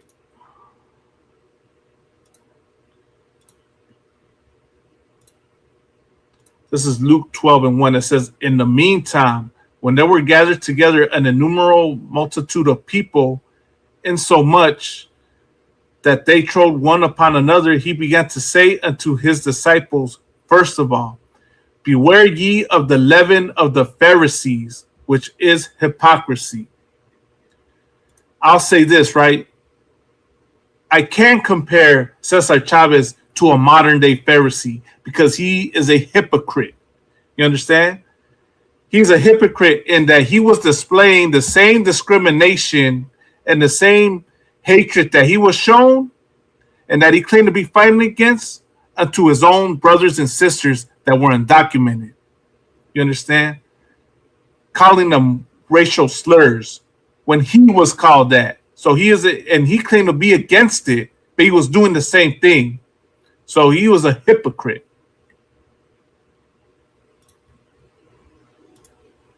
For there is nothing covered that shall not be revealed, neither hid that shall not be known.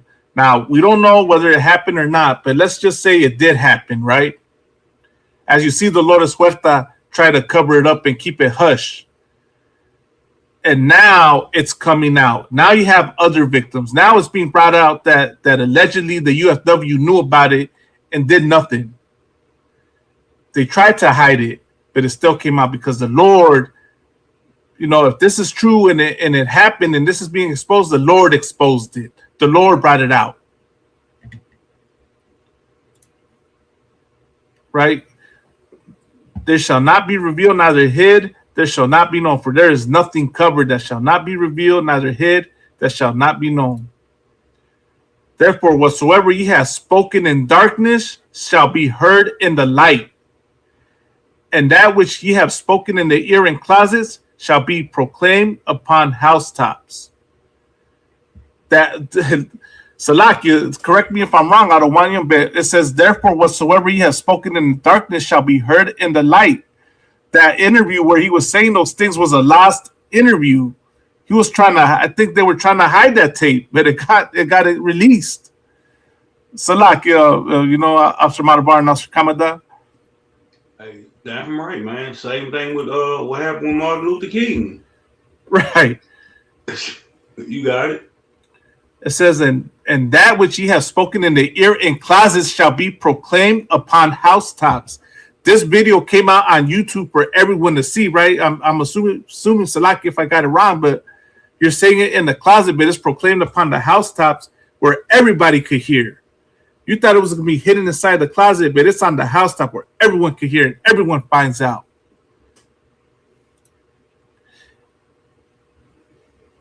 You understand? So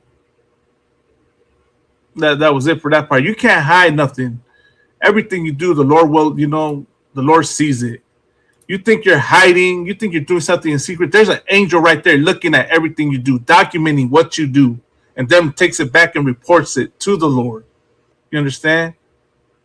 So if there's anything to take away from this, it's that if you're going to be a man that's a leader for your people, you have to be, what's that scripture say? A bishop is the husband of one wife and is blameless, right? Of course, we know the one wife is the truth, but there's a reason why it says a bishop must be blameless. You cannot be a righteous leader of your people and you're doing evil things behind the scenes. You cannot be dealing with your oppressor to turn against and taking his money for him to turn you against your people and think that you're going to be some revolutionary leader. You're going to be shown to be a hypocrite and a liar is what you're going to be shown to be. The Bible says what? Greater is the day of one's death than the day of their birth. So you thought, and it's devastating for his family because, he passed away and he was seen as this great person. And now they're finding out allegations of horrible things. You imagine the toll that's taking on them. You understand? So if you're gonna be in a position like Cesar Chavez, you cannot be doing things like that, man. Right. You cannot speak out against your people if you claim to be. You cannot be a hypocrite. So let me put it like that. You can't be a hypocrite if you're gonna be a person in that position. You understand? But still, like you. Damn right. What you saying is heavy, man. Look, what they say is on people they even won't remember him like that. Right. They won't remember the good things about him. Right. And then he get exposed for what he was really doing. Come concert. If he was doing it, Come on. So like after coming down, did you want to say anything? Because we already we're getting to the top of the hour. Nah, la carnal. You on point with that. You know what I mean? Like, what you were saying. Like, either way, the truth is gonna come out. And what the scripture says too, that it's better to have a good name. Right. It's better to have a good. You want me to find it? I find it. Read it. No, it's a while. You know what I mean? Meaning your reputation. Your reputation is what's credible. It's not what you stand for, but it's your reputation according to the wisdom of the Most High. You know what I mean? To the knowledge of the Most High power. Like, you understand? But if you want to read it, no sweat. Come on. I'll read it real quick, just because it's Ecclesiastes. What is it? Ecclesiastes. So that's Proverbs 22:1. Let's see.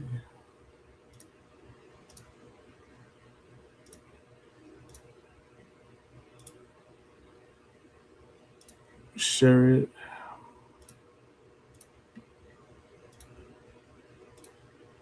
This is the book of Proverbs, chapter 22, verse 1. A good name is rather to be chosen than great riches, and loving favor rather than silver and gold. Was that it? So like that wasn't it. I don't know if I paraphrased it right, but you know, the point is, you know what I mean, your reputation, because you know, you want to have a good name where they be like, hey, you know, so and so, you know, he has a reputation, and your reputation, if somebody says something, it's right here. Oh, okay. It's Ecclesiastes 7:1, which I paraphrased earlier. Okay. A good name is better than precious ointment, and the day of death than the day of one's birth.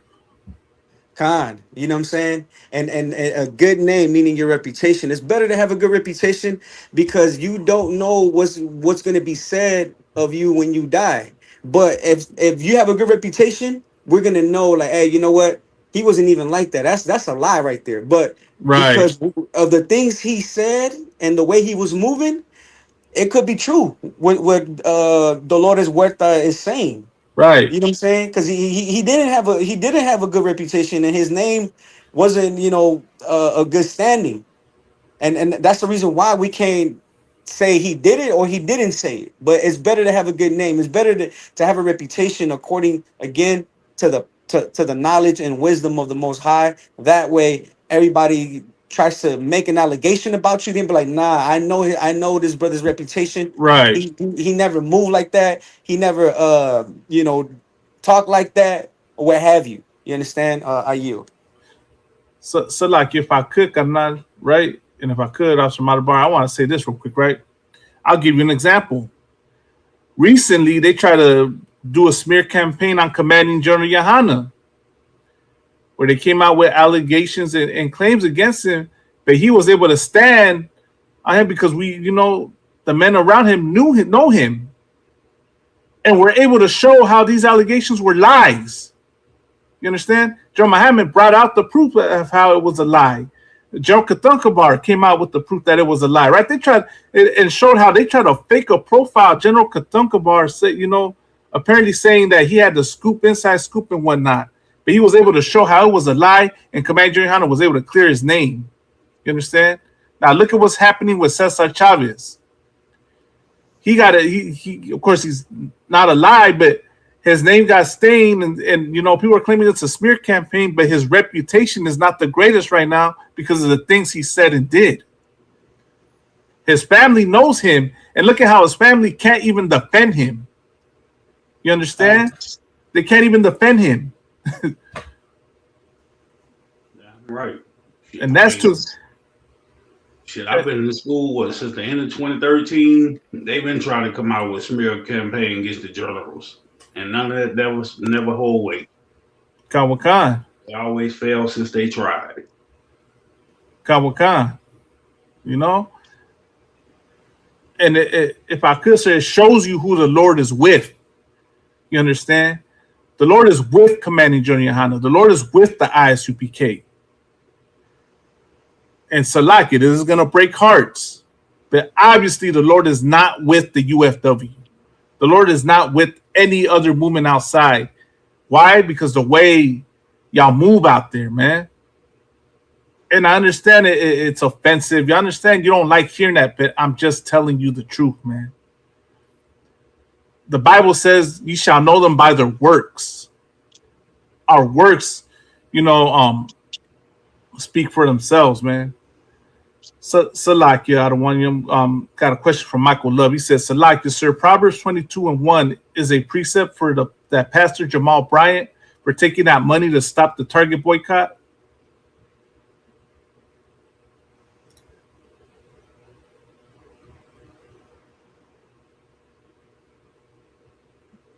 I don't know if y'all wanted to answer because Salakia, you got to read the scripture. Come on, I'll go to Proverbs 22:1. It was the precept. Let me go back real quick.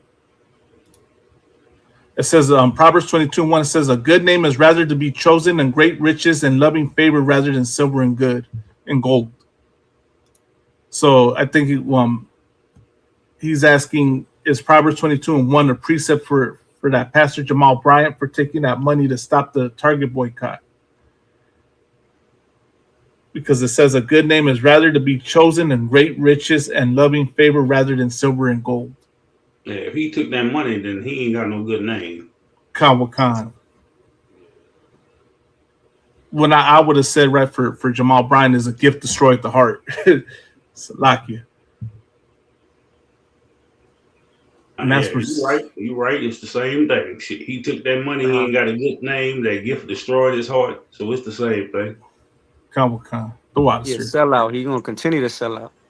Khan. Jamal Bryant, that one cat that was throwing the food and stuff against the wall and on the Bible and stuff, moving all feminine like, is that him? I think I don't even Jamal know who Bryant he is is. the one that's in Baltimore.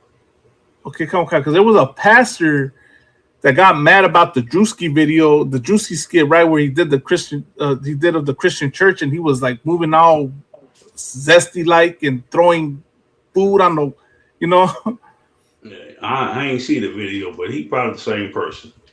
I mean, all you Christian pastors get mad at the truth and throw everything against the wall, chairs, everything. Right. They get mad when we battle. Oh no, that's not Jamal. Oh, wait, is it? Nah, it's a different brother. I would say this though, César Chávez, is up there with them pastors and them priests, right? They take that money and do what, sell out and do horrible things, and it's just a matter of time before the truth comes out. Salaki, Kamada, go ahead. No, I said, oh yeah, Salaki. Yeah, that was me. I said right. Shit, they all get exposed at the end. Khan. But there you have it. Like I said, man, in these coming days, right, you're going to see who the Lord stands with and who the Lord is not standing with, man. So for you Rasa out there, man, for you so-called blacks, Hispanics, and Native Americans, man, it'd be in your best interest to pay attention and wake up. What do you say, Kamada? Wake your goddamn game up. It's time. Now is the high time to awake and come out of sleep. As you're seeing the people you look up to as great leaders, you're coming to find out they're not so great after all. You're coming to find out they're not the people they portrayed themselves out to be. Right. So now is the time where you want to follow the Lord. You want to follow Christ. And the way to do that is in here in the ISUPK under Commanding General Yohana, man. But with that, man, I know we're at the top of the hour, man. This was, we wanted to just address, this situation that's been coming out with César Chávez, which is a big, shocker for the quote unquote Latino community, Mexican community, Many people did look up to César Chávez, and saw him as a hero. I am not one of them, I saw, I learned the things about this man, that prove he was not, he didn't give a damn about his people. But, and it's only a matter of time before we find out whether these allegations are true or not. And it's only a matter of time where if you think, you don't have to follow us or listen to us, and you think whatever movement you're in is right, it's only a matter of time before the Lord exposes that wasn't the right movement either, man. But with that, man, I invite y'all to like, share, and subscribe. If you're watching this episode at a later time and you have some questions, go ahead and type them in the comments, leave them in the comments, or email us, man. You can also DM us. It's the Inconvenient Truth 1969 at gmail.com. The Inconvenient Truth 1969 on Facebook, on Twitter X, on Instagram, on YouTube, on Facebook. You can DM us, comment, whatever you want to do, man. Contact us if you have any questions, and we'll get back to you, man. But of course, once again, man, like, share, and subscribe. And also, man, you got the Lord's 57th annual Passover coming up April 4th, man, in Houston, Texas, man. Be there, Raza. For all you Raza that's learning about being an Israelite, that's been following this, and hearing us out, man. Now is the time to wake up and come into the truth, man. You want to start by attending the Passover, man, in Houston, Texas, and engage in this brotherhood and sisterhood and this carnalismo, right? Also for so-called blacks and Hispanics and Native Americans también, man. Y'all welcome to come check us out in Houston, Texas, man. You know, the Lord's 57th annual Passover, man. Coming up, man. It's right around the corner. But with that, man, I'm going to say, Yahweh Shimi Hawashai Barakatah Carnales, and Yahweh Shema Elutah Shimi Hawashai to the mujeres. So, like, y'all, did y'all want to say any, close out with anything else? The water for y'all having me up here, man. It's 4:25 in the morning, so I'm about to give me some rest, but Yahweh Shimi Hawashai. Yahweh Shema Thamba Shimi Yahweh. You know, like the brother said, make sure y'all like, subscribe. You know, like he said, the Passover coming up April 4th down in Houston, Texas. Make sure y'all there, man. For real brotherhood and sisterhood. Damn right. The Water Adawan for joining us, man. Definitely is always, an honor to have you with us, man.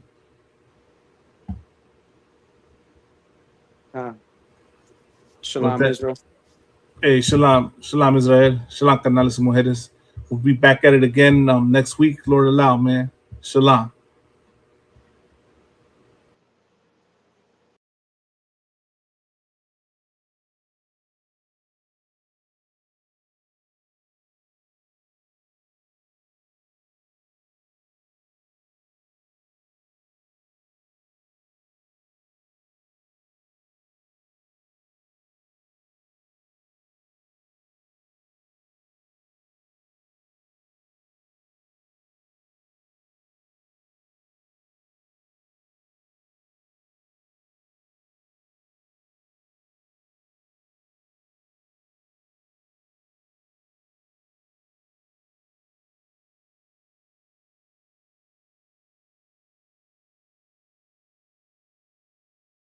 Saludos para todos ustedes.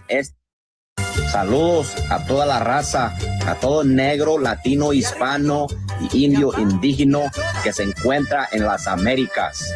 Saludos para todos ustedes. Este año entrando se va a estar celebrando la fiesta solemne de la Pascua, o lo que conocemos como el Passover, que es una ordenanza y mandamiento de Dios que todos, ¿verdad?, tienen que participar, todos tienen que unirse y celebrar, ¿verdad?, esta fiesta, ¿verdad?, que es parte de nuestra herencia, parte de nuestra ley, ¿verdad?, como dice en el libro de Éxodos, capítulo 12, en el verso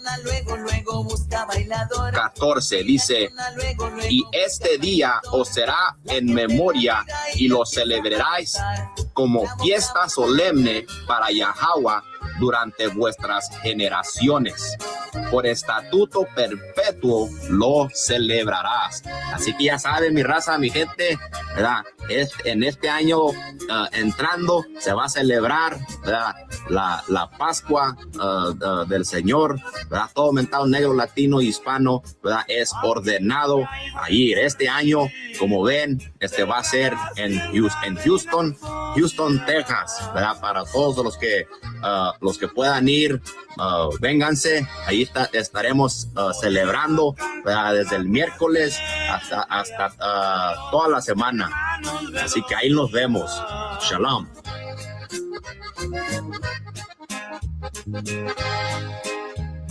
Andando los dos tomando.